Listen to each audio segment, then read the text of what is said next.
Partie 89, citation 449.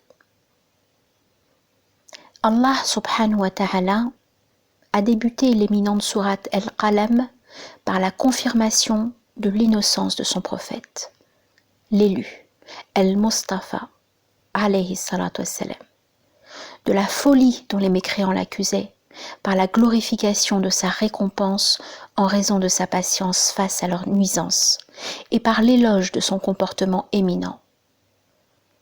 Par la grâce de ton Seigneur, tu n'es point un possédé. Sourate Al-Qalam, verset 2. Il est ici fait référence à sa parfaite éloquence, à sa raison saine, à sa conduite exemplaire, à ses caractères louables, ainsi qu'à son exemption de défauts. Il y a en cela une réplique et une réfutation des propos des associateurs qui ont prétendu que le prophète était fou. Alayhi salatu wassalam. C'est-à-dire, ô Muhammad, alayhi salatu wassalam, que tu possèdes un comportement d'excellence. Il est rapporté de Aïcha, qu'Allah l'agrée. Le comportement du prophète, alayhi salatu wassalam, était celui qu'Allah a ordonné d'avoir dans le Coran. Que celui donc qui souhaite connaître le comportement du messager, alayhi salatu wassalam, lise le Coran et en saisisse pleinement le sens. Tout caractère de bien qu'Allah a ordonné d'avoir dans le Coran est un trait de caractère du messager d'Allah, alayhi salatu wassalam. L'un des savants des Juifs de Médine avait pris connaissance dans quelques livres anciens que le prophète des derniers temps ne réagirait qu'avec une très grande indulgence face à un comportement ignare. Aussi, ce savant juif voulut tester le messager d'Allah, alayhi salatu wassalam, après son émigration à Médine, afin de voir si cette dernière caractéristique s'appliquait bien au messager d'Allah. Il prêta alors de l'argent au messager, alayhi salatu wassalam, avec un délai défini pour le remboursement. Mais 3 jours avant l'échéance prévue, ce juif vint réclamer son argent au prophète, alayhi salatu wassalam. Il manqua de respect au messager d'Allah, alayhi salatu wassalam, en proférant des paroles insultantes. Umar voulut venger l'honneur du prophète, alayhi salatu wassalam, mais le messager, alayhi salatu wassalam, l'indulgent, le patient, au comportement d'excellence, l'en empêcha. C'est alors que le savant juif sut que notre maître Muhammad alayhi salatu wassalam était bien le messager d'Allah et qu'il était le prophète des derniers temps. Il déclara alors « Je témoigne qu'il n'est de Dieu qu'Allah et je témoigne que Muhammad est le messager d'Allah. » Le messager d'Allah alayhi salatu wassalam agissait en bien avec celui qui agissait en mal envers lui. Il maintenait les liens avec celui qui les rompait avec lui. Le surcroît de tort ne le faisait augmenter qu'en patience et en sagesse. Aïcha, qu'Allah l'agrée, disait « Le messager d'Allah, alayhi salatu wassalam, ne s'est jamais vengé pour lui-même, mais uniquement lorsqu'un interdit d'Allah était commis. Il agissait alors pour l'agrément d'Allah. » Le prophète, alayhi salatu wassalam, était parmi les gens qui faisaient le plus preuve de générosité. Il était le plus accueillant et le plus véridique dans ses propos. Parmi ses caractéristiques, on trouve le courage et sa rapidité à prêter assistance. Al-Bayhaqi a ainsi rapporté que le fils de Umar, qu'Allah les agrée tous deux, a dit « Je n'ai vu personne qui soit plus courageux, plus prompt à porter secours et plus satisfait de la destinée d'Allah que le messager d'Allah, alayhi salatu wassalam. Ô esclave d'Allah, que Muhammad, alayhi salatu wassalam, soit votre exemple, lui qui a enseigné, qui a ordonné, qui a subi de nombreux préjudices et qui pourtant a patienté. En effet, il a fait preuve d'une immense patience et il a supporté tant d'épreuves pour propager cette religion éminente. Lorsque son oncle, Abu Talib, est mort, les gens de Quraysh ont osé porter davantage atteinte à l'élu, alayhi salatu wassalam, au point qu'un impudent parmi eux s'est efforcé de lui jeter de la terre sur la tête.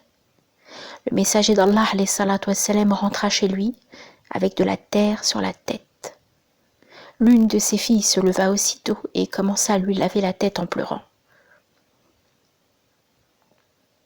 Le messager d'Allah lui dit alors, alayhi salatu wassalam, « Ne pleure pas, ma fille, Allah protège ton père. » Un jour, Abu Jahl se leva et dit, « Je le guetterai demain, prenant avec moi un rocher que je ne pourrai soulever que difficilement, et lorsqu'il se prosternera dans sa prière, je lui fracasserai la tête. » Le lendemain, Abu Jahl prit un rocher de la taille qu'il avait annoncée et resta à guetter le messager d'Allah, alayhi salatu wassalam. Le messager d'Allah, alayhi salatu wassalam, vint comme il le faisait habituellement, et quand il se fut assis, Abu Jahl se saisit du rocher. Il s'approcha pas à pas du prophète, alayhi salatu wassalam, la meilleure des créatures d'Allah. Et lorsqu'il fut suffisamment prêt pour accomplir son méfait, il s'en retourna défait et revint le teint livide, terrorisé, les mains crispées sur le rocher, jusqu'à ce que, impuissant, il le lâche de ses mains. Des hommes de la tribu de Quraysh se rapprochèrent alors de lui et lui demandèrent « Que t'est-il arrivé, ô Abu al-Hakam » Il dit alors « Je me suis dressé pour le frapper comme je l'avais dit, et lorsque je me suis rapproché de lui, un énorme chameau s'est interposé entre lui et moi.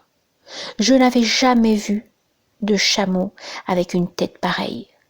Celui-ci a voulu me dévorer. » Le prophète alayhi salatu wassalam a dit de cet événement, c'était Jibril.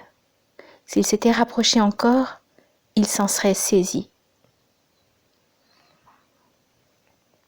Le prophète alayhi salatu wassalam partit un jour à At-Taïf, seul, avec Zaïd, le fils d'Al-Harith, de chercher un soutien. Il y resta 10 jours, ne laissant derrière lui aucun dignitaire qu'il n'ait rencontré. Mais ceux-ci ne lui répondirent pas favorablement. Au contraire, ils poussèrent les impudents d'entre eux et leurs enfants à lui faire du tort.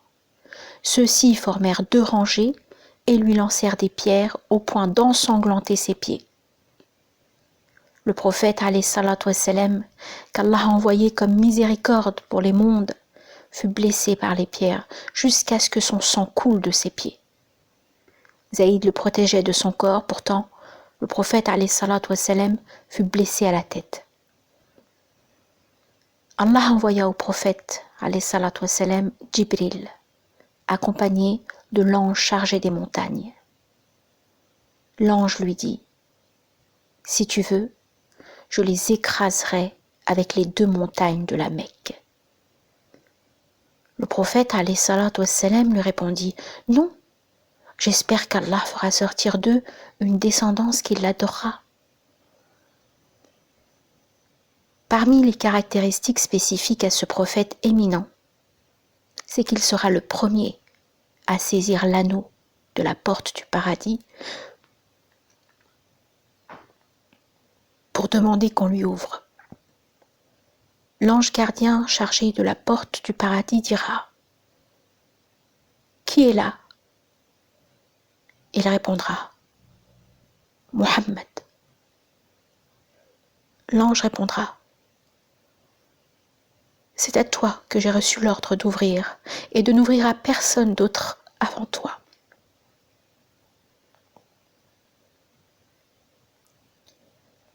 Ô esclaves d'Allah, prenez exemple sur ce prophète, alayhi salatu wassalam, éminent ce prophète, qu'il est un devoir pour tout un chacun d'aimer, ce prophète, alayhi salatu wassalam, qu'Allah a élevé au-dessus de toute la création. Ô musulmans bien-aimés, ô vous les disciples de Mohammed, alayhi salatu wassalam, ô vous les bien-aimés de Mohammed, alayhi salatu wassalam, celui dont Allah a élevé le degré n'est pas affecté par les mensonges des menteurs. Et la poussière de ses chaussures n'est pas entachée par les moqueries des moqueurs. Ô vous, les disciples de Mohammed, alayhi salatu wassalam, ô vous, les bien-aimés de Mohammed, alayhi salatu wassalam, glorifiez votre prophète et suivez sa loi. Glorifiez votre prophète et répandez sa biographie honorée qui montre son haut degré et montrez aux gens son caractère d'excellence, sa générosité, son ascétisme, son courage, sa patience, son pardon, et qu'Allah l'a envoyé en tant que miséricorde pour les mondes. Comme cela, vous répondrez aux paroles et actes irresponsables que nous entendons et voyons ces jours. Le poète arabe a dit « Ô toi qui cognes une montagne pour la terrasser, aie pitié pour ta tête, n'aie pas pitié pour la montagne. » Il a aussi dit « Aucun défaut n'entache le soleil éblouissant du matin, si l'aveugle n'en voit pas la lumière. » Khutba du 21 septembre 2012 de l'APBIF.